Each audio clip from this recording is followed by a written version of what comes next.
আমায় সমাদৃত করেছ বলেই আমি ধন্য। মনে পড়ে সেই ১.৫ যুগ আগের কথা।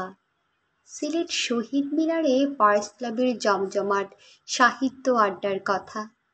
আমার চারপাশে হিরণ ভাই, তাজুল ভাই, দেলোয়ার মোহাম্মদ, রুহি, শান্তা, বেলাল তালুকদার, হাবিব ফয়েজি, মামুন, আবির মাস্টার, কামাল, সামির মাহমুদ, এম.এ. রউফ, ঋষিকেশ রায় শঙ্কর, অমলেন্দু দাস মিন্টু দা, মিফতাহ উদ্দিন লাবলু, রুহি, শান্তা, বেবি, আব্দুল হান্নান, এম.এ. লাহিন, কাউসার ইমরান, ধ্রুব গৌতম, সঞ্জয় সঞ্জু, পৃথ্বীশ অপু, চন্দন রিমু, জয়দেব কর, মিজান, সুমন, নীলু, আরও নাম না জানা অজানা অনেকেই। মাথার উপরে ছাতা প্রয়াত VC Habibur Rahman sir, mayor Kamran সাহেব, প্রয়াত ex MP Ashraf Ali, barrister Arash Ali, প্রয়াত এক্স এমপি এনাম চৌধুরী প্রমুখ।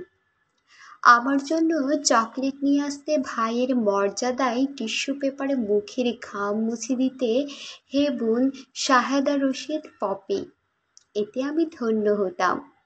কুমিল্লার শাহানা হক, চট্টগ্রামের আলিয়া, ভালুকার সেলিনা, টাঙ্গাইলের সাজু, নবীগঞ্জের নীলুপা ইসলাম নীলু, খুলনার হাস্তা হেনা, ত্রিশালের বাদল, সিরাজগঞ্জের মান্না রায়হান, হালুয়াঘাটের কবি জালাল, মুন্না, মুক্তা, নীলুফা, মৌলভীবাজারের সালেহ আহমদ, মুন্সিবাজারের সাইয়েদ, চট্টগ্রামের আলিয়া চৌধুরী, হালিম তালুকদার, তোমাদের ভালোবাসার ঋণ আমি শোধ করতে পারবো না।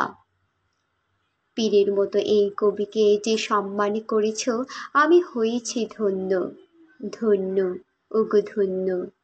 প্রতিদান দিতেই আজ লিখলাম এই সামান্য। ৪ জুলাই ২০১৭।